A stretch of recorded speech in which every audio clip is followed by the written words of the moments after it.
it's cold enough to drink, so what the heck. Alright, I got myself one heck of a mess here, but I missed the beginning part of this footage. I just wasn't thinking about the whole camera deal, and I decided I better get it covered.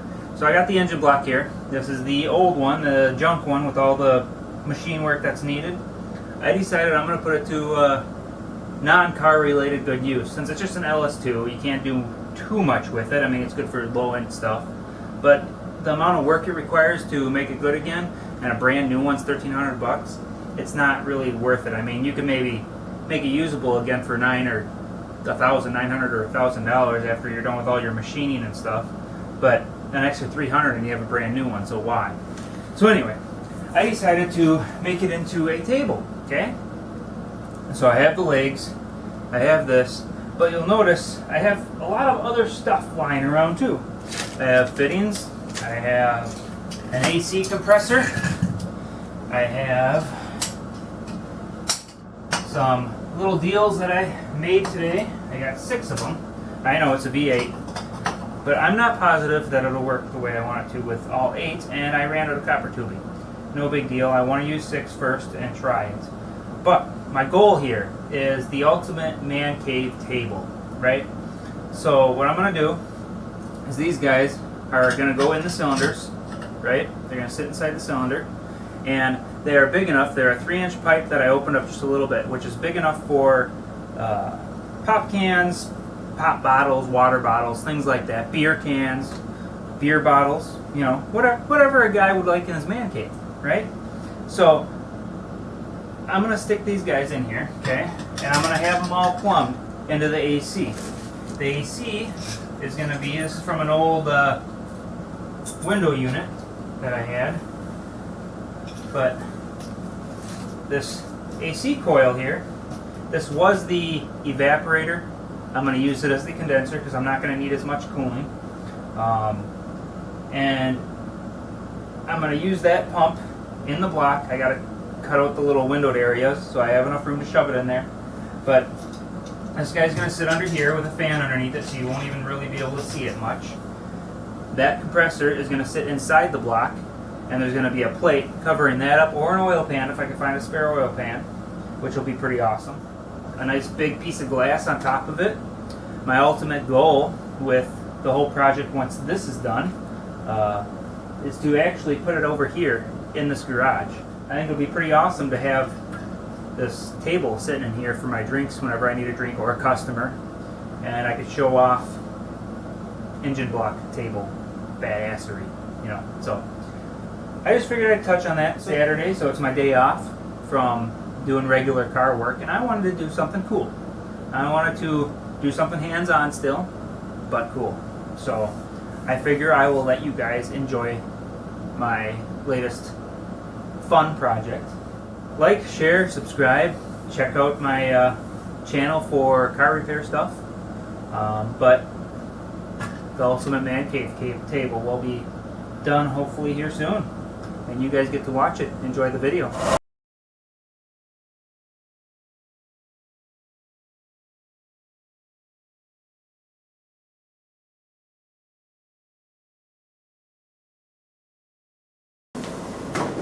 Alright, you can see I got it cut out. I test fitted the compressor. I found out where I like it. I'm going to have to put the rubber deals on the bottom of the compressor, but that's besides the point. I wanted to go over something with you guys for those LS people out there. Since I cut this open, I want to give you an opportunity to see why I dislike the aluminum blocks and why they are unable to handle much power output. Basically, it comes down to how they're windowed, in case you didn't hear that. Alright, so set this down. Set it like this, okay? So, see this block that I cut out? I cut here, then here, okay? And then I cut down a little bit, and then I snapped it off. This is the one that I cut more of before I snapped it, and when it snapped as easy as it did, I did this one, and I didn't cut it very much at all. I just did a little bit, and a little bit, just enough to give it a starting point to break off from. And you can see from here to here, there is no contact between where the block and this bridge meet, okay? So not only do you only have these two spots and these two spots contacting, but these two areas are supported right where the camshaft goes, okay? So there's a big hollow hole here. So you're requiring this little holding area right here, and then these two ends on the side of a block where there's not much strength or material to begin with to support a ton of power. It's not going to happen. That's why these things fail after, what, 750 wheel, give or take, depending on the build. It's anywhere from 750 to 850. Even when you give it 3,000 sparing clearance, they might last for a little while, but not very long, because it just moves and twists and shifts far too much. It ends up taking out the bearings. It ends up distorting the cylinders. It just doesn't hold up. There used to be a company called ERL, and well, the company still exists, but they're only in the boat blocks now. But anyway, they would do a Darton sleeve, and then in between, in between each sleeve, there was a brace that went. Well, when you put that brace in there, it connects this to this with more material, because behind this area here, there is no bracing that really supports, the block holding it together. And by doing that brace, it gets a little bit more rigidity, and it can handle a little bit more power. It can at least make that 800 without even blinking an eye at that point.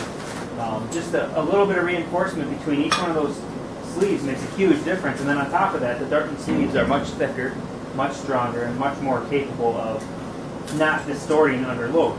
These blocks can make power if you spend a ton of money on them, but why? Just why? There's no reason to. You might as well just buy a Dart or some other reputable company that makes an aluminum block.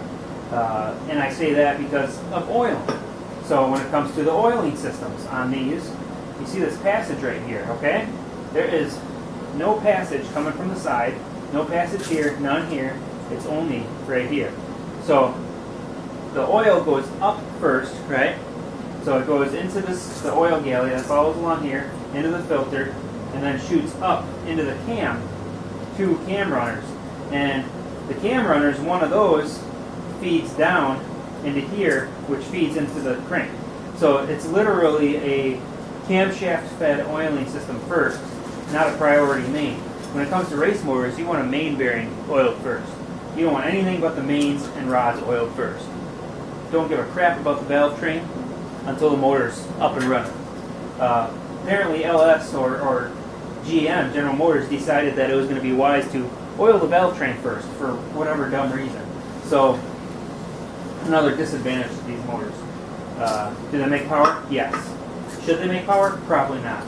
The only advantage to this window section, where you can clearly see my fingers going through, is for windage. So when the piston comes down, it's able to let all those gases that are in here escape and get around. So you gain a little bit of power that way. Is it worth it? No. I wish it was connected.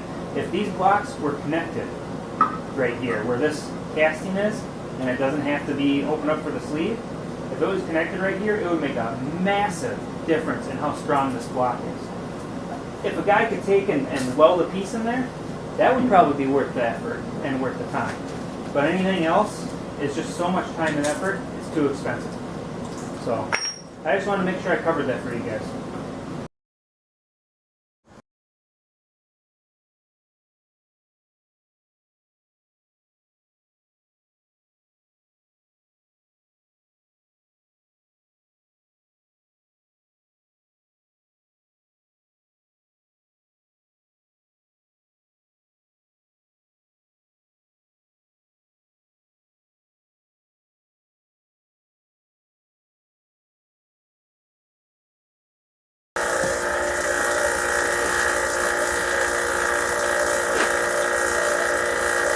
A little bit of a mess, but I have what I think is a complete enough for a test run. I'm trying to pull a vacuum on it right now, see if it holds. Okay, now that I got it vacuumed for a while, long enough I think, that I can let it sit and see what the pressure does. I don't see it dropping right now, but I don't know. It might take a little while. It's a really small leak if it does have a leak. It just seems like it's going too long before it stops having a little bit of air coming out of here. Usually that thing stops and the pump gets quiet. Can't tell. Yeah, I can't tell. I'll come back and recheck it. So it has been a couple of minutes, and there is for certain a leak. It has dropped 5 inches of vacuum, so I'm going to pressurize this thing with compressed air to find the leak.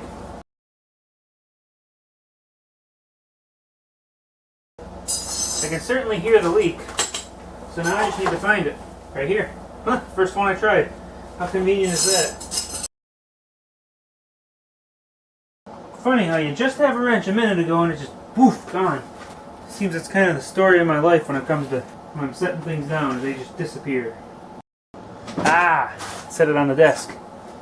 That explains it. Man, whatever it is, really small. Hope it's not that back one. Should have done this first. Would have made my life a lot easier. Oh boy, these compression fittings might have been a bad idea. Of course the fitting way in the back leaks. So I'll have to take this all apart, and now I got to pull the compressor out just to tighten it and recheck it.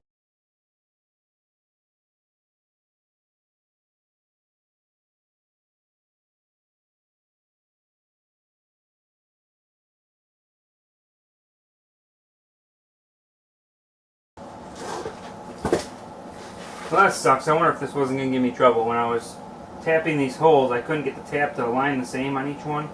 And I had a little trouble when I was tapping them, so I was a little concerned. And I was right. I had right to be concerned. It does not seal, so now I have to... I think I'm just going to solder them.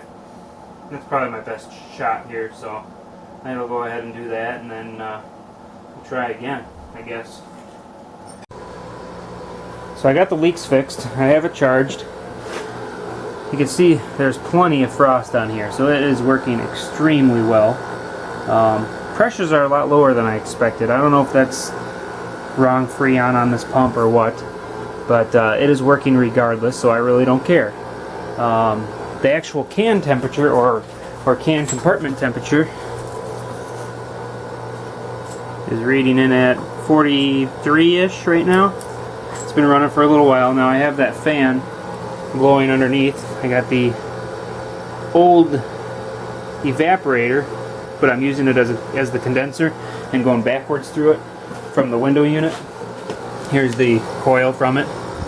So you can see I got this in there. Now I'm able to touch it. It's not like it's hot, but obviously this is way cold. So it's definitely working well. I'll see if I can button it up. I'll add some fans and hook them up with maybe I'll do some 12-volt computer fans and then hook them up with a transformer. But we'll see how it goes. Okay, so here we have it, the block refrigerator. Now obviously it's not complete. I just wanted to show you here where I'm sitting with it because I do have it working. I'm running a test on it. I have the foam insulating all the cooled areas. It's insulating a couple of the high side pipe to, just this one high side pipe coming here. There's no reason for that other than it helps hold this in. This is the capacitor. I have this transformer that I added. That transformer is what's powering this computer fan. Now this computer fan is a bit loud right now, but I do have to add a fan to the bottom, and I am going to use computer fans. And what I'd like to do is take the 2 bottom cylinders that are not being used as coolant for these bottles, right? I want to take the smaller fans, find some fans that fit in the 4-inch holes for where the pistons used to go on those 2 end cylinders, push them into where you can't really see them very well, and then use those fans to push air down across the condenser, which is on the bottom here. So that's how it's going to function. But currently, it's been running for about an hour. These are actually kind of cool. It's definitely drinkable. I don't know what it's at officially, but it says 62, but it feels cooler than that. What are we at for this guy? 37 degrees, 36 degrees, 35 degrees, 35. So they're running at 35 degrees as a steady temperature, which is absolutely perfect for drinks, for beverages. So that's what these are going to get cooled down to. Now, like I said, I plan on putting the fans in there, but that condenser is not fully mounted yet. It's a little bit loose. but I'm not concerned about it yet. My biggest concern is the temperature. Once I get that figured out and everything working the way I want it to, I'm going to go ahead and put a timing cover on here so you can't see any of the yellow foam, and I'm going to try and find a junk oil pan or a used one or whatever. Maybe I'll get one from a junkyard. But I want to put an oil pan on here and cut it out to fit around this rheostat here, and then hide all these wires where they're sitting nice like they should, and then everything will be hidden and it'll look nice and clean. And then as far as the face of this goes, you can see the foam right now, but I'm going to take a sander and sand down the pipes. I left the pipes sticking out just a little bit. I'm going to sand it down, make it flush, paint it, probably put a sheet of plexiglass that's cut to match. I know a guy with a laser cutter. I'm going to have him cut it to match the tinted plexiglass that is, and it'll match the holes and work as a clean way to make it look nice, you know what I mean? Because I can't really paint this foam, I can't make the foam look nice. So I'll go ahead and finish tidying this thing up as soon as I know it's working properly. The block is a little bit cooler than like the ground temperature, the ambient temperature, anything else that I'm feeling. The block is a little bit cooler, which is kind of expected. You know, I got Freon running pretty close to it within the tubes, and aluminum transfers heat really well. I did try and make sure those pipes that the Freon is flowing through is, or the refrigerant, I tried to make sure that it's not touching the cylinder walls themselves. So I put little foam pieces in there and bridged it to keep it floating within the cylinder. So yeah, I'll let you guys see the rest of my project here when I finish it. And yeah, I'm gonna enjoy me a nice twisted tea raspberry, which are actually kind of terrible, but it's cold enough to drink, so what the heck. It's 5 o'clock, it's time for me to quit, so might as well, right?